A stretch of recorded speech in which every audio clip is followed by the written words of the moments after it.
Hi friends, வாங்க ஒரு sanitary bad pouch வந்து எப்படி பண்ணுறதுன்னு பார்த்துடலாம். இதுக்கு வந்து நான் வந்து வீட்டில் இருக்கக்கூடிய ஒரு பார்டர், அதாவது சாரி பார்டரோ ப்ளவுஸ் பார்டரோ மிச்சம் இருக்கும் பார்த்தீங்களா, அதை வச்சு நான் வந்து மிச்சம் இருக்க லைனிங் வச்சு ஈஸியாக வந்து குயிக்காக பண்ணியிருக்கேன். இது மாதிரி நீங்கள் தச்சுட்டு போக மிச்ச துணி இருந்தால் அதில் நீங்களும் பண்ணலாம்.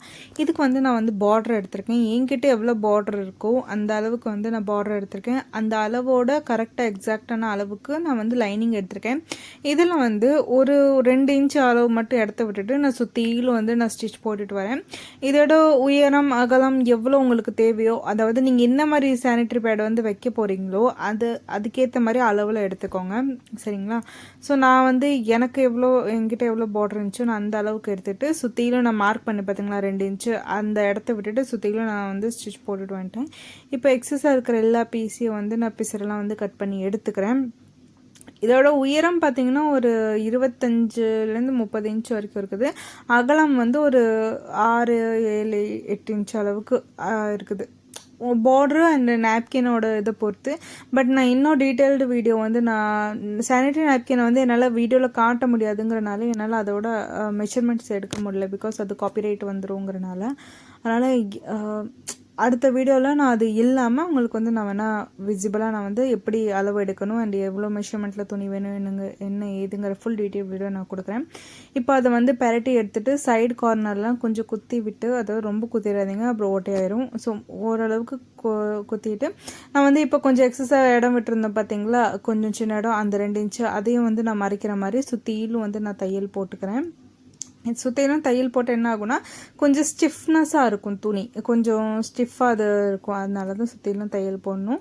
இது வந்து ஒரு கவுன் தைக்க கொடுத்தாங்க சாரியில், அதில் தைச்சிட்டு போக மிச்சம் இந்த பார்டர் இருந்துச்சு.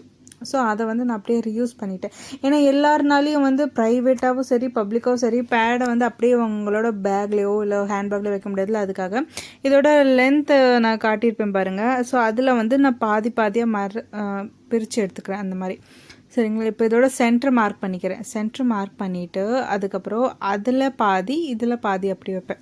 இப்போ சென்டர் கிடச்சிச்சா, இப்போது மிச்சம் இருக்கிற துணியை வந்து அப்படியே இங்கே ஒரு 2 இன்ச் அளவுக்கு இடம் விட்டாலும் சரி, இல்லை அப்படியே நீங்கள் ஃபுல்லாக அப்படியே அந்த லைன் கிட்ட வச்சாலும் சரி. நான் லைன் கிட்ட வைக்கிறது கொஞ்சம் ப்ரிஃபர் பண்ணுறேன், ஏன்னா அப்போ தான் என் சானிடரி பேட் வந்து ஃபுல்லாக கவர் ஆகுது. இல்லாட்டி வெளியில் கொஞ்சம் வந்து தூக்கிட்டு அசிங்கமாக தெரியுது. அதனால ஸோ நான் வந்து ஒரு பின் போட்டுட்டு இப்போது ஸ்ட்ரைட்டாக ரெண்டு சைடும் நான் ஸ்ட்ரைட்டாக லைன் போட்டுக்கிறேன். அண்ட் ஒரு வாட்டி மடக்கி பார்த்தே கரெக்டாக இருக்கா அப்படின்னு.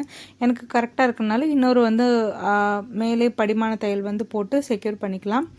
இதுக்கு வந்து பிசுறு வந்து இந்த மாதிரி இப்போ இதில் வந்து உங்களுக்கு எங்கேயுமே வராது, ஏன்னா பிசுறு வந்து முழுக்க உள்ளே போயிடுச்சு. ஏன்னா அந்த ஒரு மெத்தடில் நம்ம ஸ்டிச் பண்ணனால, சரிங்களா? ஸோ எல்லாருனாலையும் எல்லா டைம்லேயும் வந்து பேடை வந்து நார்மலாக பேக்கில் வைக்க முடியாதுங்கிறனால இந்த மாதிரி ஒரு ஹேண்டியாக ஒரு இது நீங்கள் க்ரியேட் பண்ணி வச்சுக்கிட்டிங்கன்னா உங்களுக்கு வச்சுக்கிறதுக்கு நல்லாயிருக்கும். அண்ட் கொஞ்சம் யாராச்சும் கேட்டாலும் டக்குன்னு நீங்கள் எடுத்து கொடுக்குறதுக்கு கொஞ்சம் கூச்சப்பட மாட்டீங்க, சங்கோச்சப்பட மாட்டீங்க. வெளியில் பார்க்குறவங்களுக்கு ஏதோ பர்ஸ் கொடுக்குற மாதிரி தான் இருக்கும், பட் அதுக்குள்ளே என்ன பொருள் இருக்குன்னு அது உங்களுக்கு மட்டும்தான் தெரியும். இப்போ வந்து நம்ம ரெடி பண்ணியாச்சு. இதுக்கு வந்து ஒரு பட்டன் மாதிரி வச்சு ஸ்டிச் பண்ணலாம், ஓப்பன் லாக் பண்ணுற மாதிரி அப்படின்னு. நான் இந்த மாதிரி ப்ளவுஸில் ஹூக் வைப்பாங்க பார்த்தீங்களா ஷோல்டரில், ஸோ அந்த இதை வந்து நான் எடுத்திருக்கேன். இப்போ வந்து சென்டர் மார்க் பண்ணிவிட்டு நான் சென்டரில் மார்க் பண்ணிவிட்டு நான் அந்த இடத்துல வந்து வச்சு நான் ஸ்டிச் பண்ண போகிறேன். இப்போ கரெக்டாக இருக்கான்னு நான் ஒரு வாட்டி 2 வாட்டி செக் பண்ணிக்கிறேன் சென்டர். ஏன்னா அந்த கொக்கி வந்து மாட்டுறது, அதாவது எப்படி வச்சு ப்ரெஸ் பண்ணால் மாட்டும்ல அந்த மாதிரி. அண்ட் ஸ்டிச் பண்ண போகும்போது நீங்கள் வந்து உள்ளே கை விட்டு அந்த பாக்கெட்டில் ஹோல் இருக்கும் பார்த்தீங்களா, அதுக்குள்ளே கையை விட்டு ஸ்டிச் பண்ணுங்கள். ஏன்னா நீங்கள் அதை அப்படியே பிடிச்சி 2 ஸ்டிச் பண்ணிங்கன்னா மேல் துணி கீழ் துணி 2 அட்டாச் பண்ணி நீங்கள் ஸ்டிச் பண்ணிடுவீங்க. அதனால தான் நான் உள்ளே கையை விட்டு அந்த கொக்கியை மட்டும் பிடிச்சிட்டு நான் பார்த்து ஸ்டிச் பண்ணுறேன். இதெல்லாம் கொஞ்சம் கவனமாக பிகினர்ஸ் வந்து பார்த்து பண்ணுங்கள். இப்போ இந்த மாதிரி ஹுக் வந்து உங்களுக்கு 5 ரூபா 6 ரூபாய்க்குலாம் கிடச்சிரும் ஒரு பேக்கெட்டு. ஸோ அதுக்கப்புறம் மேலே இன்னும் கொஞ்சம் ஹேண்டியாக இருக்கட்டும்னு ஒரு பட்டன் வச்சு ஃபினிஷ் பண்ணிட்டு, ஸோ இது மாதிரி கண்டிப்பாக ட்ரை பண்ணுங்கள். பிஸ்னஸ் ஐடியாவுக்கு இது ரொம்பவே யூஸ்ஃபுல்லாக இருக்கும் விமன்ஸ்க்கு. ஸோ இவ்வளோ நேரம் நம்ம வீடியோ பார்த்த அனைத்து நல்ல உள்ளவங்களுக்கு நன்றி. தேங்க்யூ.